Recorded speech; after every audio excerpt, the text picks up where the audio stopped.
ان لوگوں کی سنگت اور صحبت چھوڑ دیں جن کی وجہ سے ہمارے مزاج میں، ہماری سوچوں میں، ہمارے لب و لہجے میں بگاڑ پیدا ہوتا ہے۔ ان لوگوں کے قریب آ کے بیٹھیں جن کے پاس بیٹھنے سے ہمارا ایمان پختہ ہوتا ہے، ہمارے اندر روحانیت پیدا ہوتی ہے، ہمارا نیکی کی طرف دل مائل ہوتا ہے۔ بری صحبت مکمل چھوڑ دیں۔ آپ کے ذہنوں میں جو لوگ شکوک پیدا کرتے ہیں ان سے پورے طور پر بچ جائیں۔ اب میں کوئی ایسی بات آپ کے سامنے عرض کرنے لگا ہوں جو بڑی انوکھی ہے۔ میں نے اپنی زندگی میں کچھ لوگوں کو نظریات بدلتے دیکھا ہے۔ وہ اس نظریے کے ماننے والے تھے، عقیدہ حق کے ماننے والے تھے، پھر انہوں نے اور نظریہ اختیار کیا۔ کچھ لوگ جو مجھے سمجھتے ہیں کہ شاید میں درست بات ہی کروں گا وہ تو بات کو تسلیم کریں گے، اور جن کو کچھ تھوڑا خیال ہے وہ بھی میری بات کو آج کی رات ایک دیندار آدمی کی بات سمجھ کر قبول کریں جو اللہ سے ڈر کے بات کر رہا ہے، جس نے ایک نظریہ تبدیل کیا۔ اس نے پھر ایک نہیں تبدیل کیا، اس کے بعد پھر اس نے ایک اور تبدیل کیا، اس نے پھر اور تبدیل کیا، اس نے پھر اور تبدیل کیا۔ ہم نے لوگوں کو پھر گلی گلی کا بھکاری ہوتے دیکھا، دروازے دروازے جاتے دیکھا۔ جنہوں نے سواد اعظم کو چھوڑا، عقائد حقہ کو چھوڑا، مت سمجھیں کہ کسی اور نظریے پہ گئے تو وہاں ڈٹ گئے، وہ پھر ساری زندگی شکوک و شبہات کا شکار رہے، اس لیے کہ حق سے ایسے نکلے پھر کسی جگہ وہ ٹھہر نہیں سکے۔ وہ اپنی زبان سے اعتراف کرے یا نہ کرے، الجھ گئے، بکھر گئے، ٹوٹ گئے، ہر وقت وسوسوں کے ہتھے چڑھ گئے۔ کبھی ایک وسوسہ ادھر لے گیا تو کبھی ادھر لے گئے، کسی جگہ استقامت نصیب نہ ہوئی۔ در مرشد دا چھڈی ناہی، نہیں تے ہو جاویں گا روگی۔ در مرشد دا چھڈی ناہی، نہیں تے ہو جاویں گا روگی۔ جیڑی بکری اجڑوں وچھڑی او بگیاڑا جوگی۔ جو پھر ایک دفعہ نکل جاتی ہے نا، پھر اس کو آ کے کھاتے ہیں بڑے بڑے ریوڑوں سے جو جدا ہوتی ہیں، پھر بھیڑیے کھا جاتے ہیں۔ تو خدا را عقائد میں مضبوط رہیں، کبھی کمزوری نہ دکھائیں۔ پھر ایک بات جس پر میں نے آج اپنی ساری گفتگو کو سمیٹنا ہے، آپ کبھی بھی کپڑوں سے مزین نہیں ہو سکتے۔ آپ کو زینت کبھی بھی لباس سے، گھر سے، گاڑی سے کبھی نہیں ملے گی۔ بڑی گاڑی سے اگر نکلنے والا بدتمیز ہو تو کبھی بھی لوگ اسے خوبصورت انسان نہیں سمجھتے۔ مہنگے کپڑے پہننے والے کی حرکتیں اگر بڑی چھوٹی ہوں تو لوگ کبھی بھی اسے کوئی بڑا آدمی یا بڑا انسان نہیں سمجھتے۔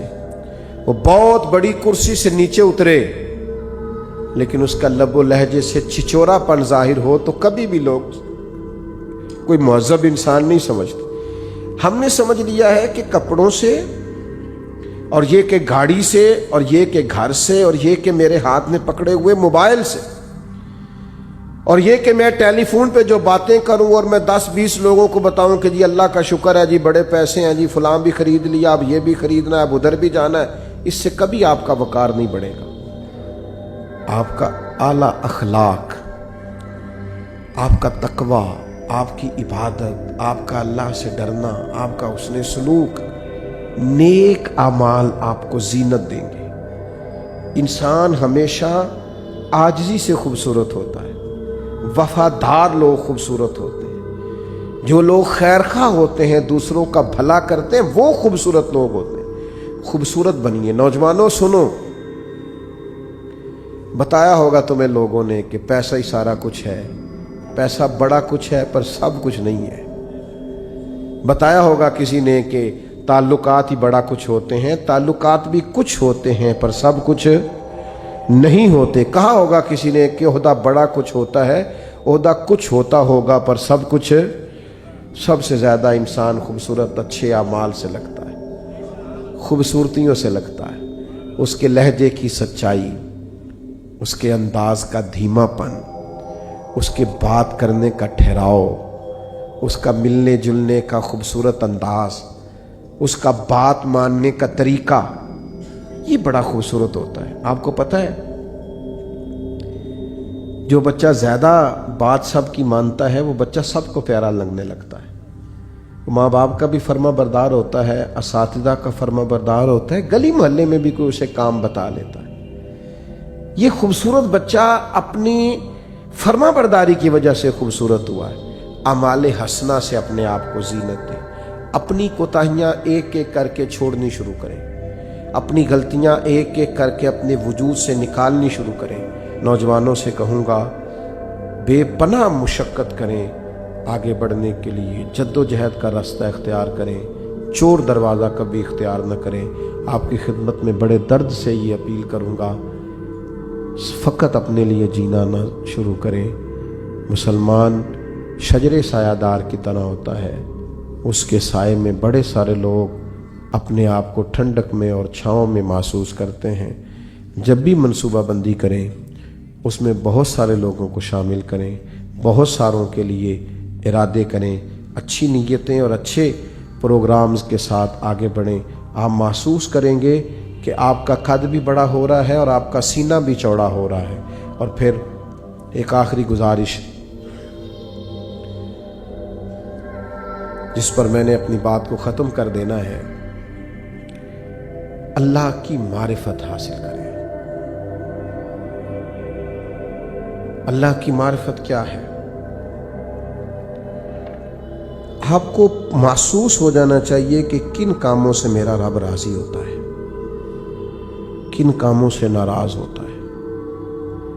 حضرت رابعہ بصریہ رحمۃ اللہ علیہا جس دن بیمار نہیں نہ ہوتی تھیں، اللہ کے حضور عرض کرتی تھی مالک تو کہیں ناراض تو نہیں ہو گیا، تو مجھے بیمار کرتا ہے تو میں زیادہ تڑپ کے تیرا نام لیتی ہوں، مجھے کسی مشکل میں ڈالتا ہے تو میں سمجھتی ہوں کہ رب کریم مجھ سے راضی ہے۔ بھائیو، معرفت حاصل کریں۔ اس کا سب سے زبردست طریقہ یہ ہے کہ گھنٹوں دعا مانگیں، گھنٹوں۔ دیکھو میں نے کیا بول دیا ہے، لمبی لمبی دعائیں، خوب دعائیں، وسیع دعائیں۔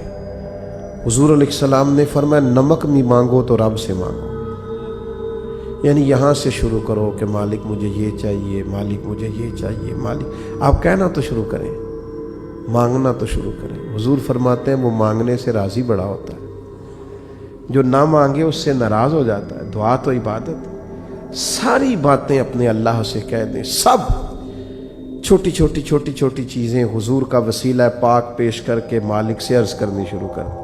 کچھ درخواستیں دے دیں اللہ کے حضور، آپ یقین کریں وہ ایسے قبول ہوں گی کہ ان کے نظارے نظر آئیں گے، ارد گرد آپ کو محسوس ہوگا۔ تو میری یہ آپ سے اپیل ہے کہ خوب دعائیں اور خوب آپ ذہن سازی اس حوالے سے اپنی کریں کہ ہم نے اللہ کے حضور حاضری دینی ہے۔